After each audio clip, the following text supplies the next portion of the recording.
Okay, let's get one thing straight. If there is one character that deserves his own spin-off after Guardians of the Galaxy Volume 2, it would be Taserface.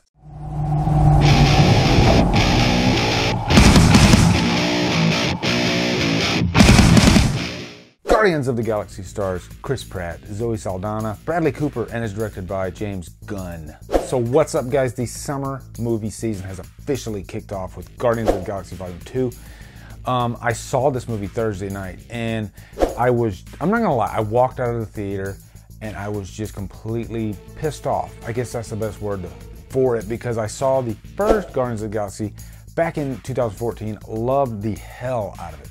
And from seeing the trailers for this, it looked like kind of the same thing, you know? It looked like it was just gonna be a blast, a fun time. And don't get me wrong, a lot of people, if you read around the internet, did love this movie. But there was something about it, and I'm gonna tell you that something that really bugged the hell out of me. And before I go any further, this is gonna be a spoiler review. I figure most of you have probably seen this movie or have seen reviews for this movie at this point, so why not just go ahead and do a spoiler review? So that's what we're gonna do. But let's get right into the plot. At the beginning of the movie, the Guardians, they are protecting these batteries for the Sovereign race. The leader of the Sovereign race is Aisha. And so they do the job, they get the batteries, and then when they get back, of course, Rocket, he's a badass, he's an asshole, so he takes the batteries. And so then the Sovereign race, they hire Yondu to go fetch the batteries, and then in the meantime, they get saved by this unknown entity, and that unknown entity is Star-Lord's father, Ego, played by the great Kurt Russell, one of my favorite actors. And so from this point on, this is where I start having problems with this movie, because it's like it completely slows down and it loses its pace, and it really becomes kind of a character study, almost a drama. And I don't mind dramas, I don't mind character studies, but this comes to a screeching halt. See, I'm already getting into the cons. I couldn't help myself. But that is the rest of the movie. This is Star-Lord and his father, and most of the rest of the movie is focusing on their relationship until we get to this final battle at the end, and we end up with another Marvel fight with a cloud monster. How many times are we gonna have a damn cloud monster in a Marvel movie? And didn't we just do that in Doctor Strange? Sort of. But it's not all bad, and I'm glad I took a few days to let it percolate. I actually even did some research, because there are a lot of Easter eggs in this movie. Let's face it, not everybody knows everything about the comics Guardians of the Galaxy.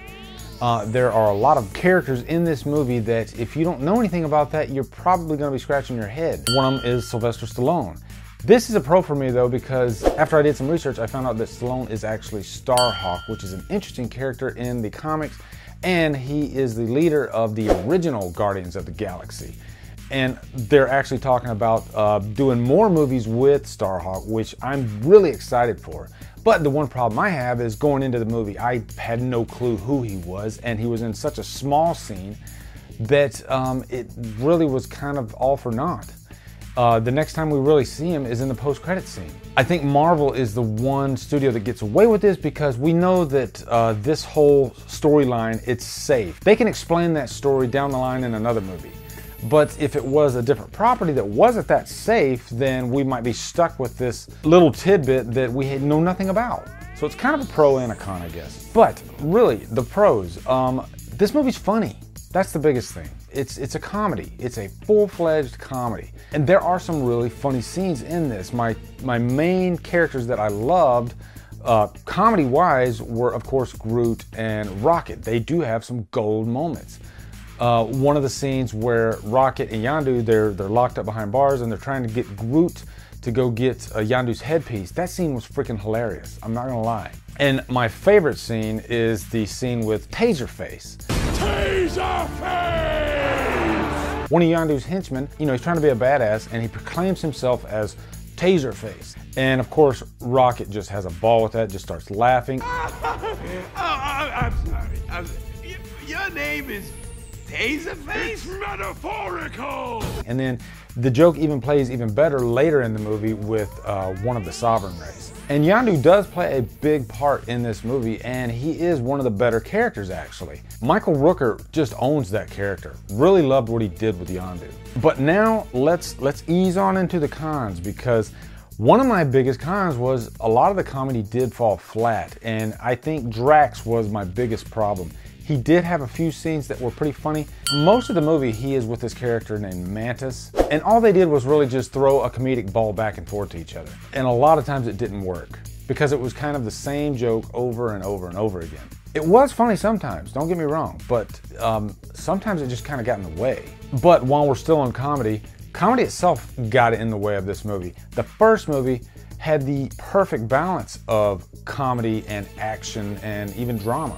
But this one, I thought they just leaned a little bit too much on comedy. And then my other big problem with this movie, a couple problems, involve Star-Lord. First, Star-Lord and Gamora. They're spending the whole movie trying to build this relationship between the two, and I just didn't care the whole time because those two characters, to me, at least in this movie, there was no chemistry. And Zoe Saldana, not gonna lie, it felt like she was just phoning her performance in. She seems moody throughout the whole movie.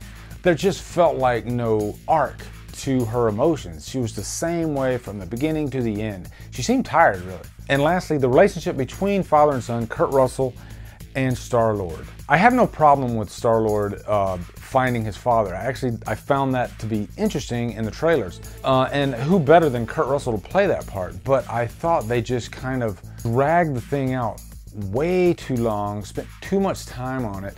And in the end, I kind of felt exhausted by the whole thing. And without beating a dead horse, the last thing that I really didn't like is there was no really big emotional battle between, you know, two actual characters. It was mostly a battle with large entities or creatures. There was one between Gamora and her sister, but that was just one little small portion. Good example is Civil War.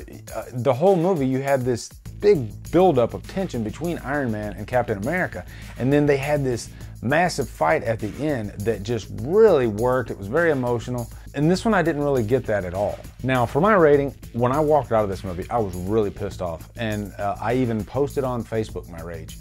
And I was gonna give this movie a 2 hours lost. But then I came to the conclusion, I'm gonna watch this movie again.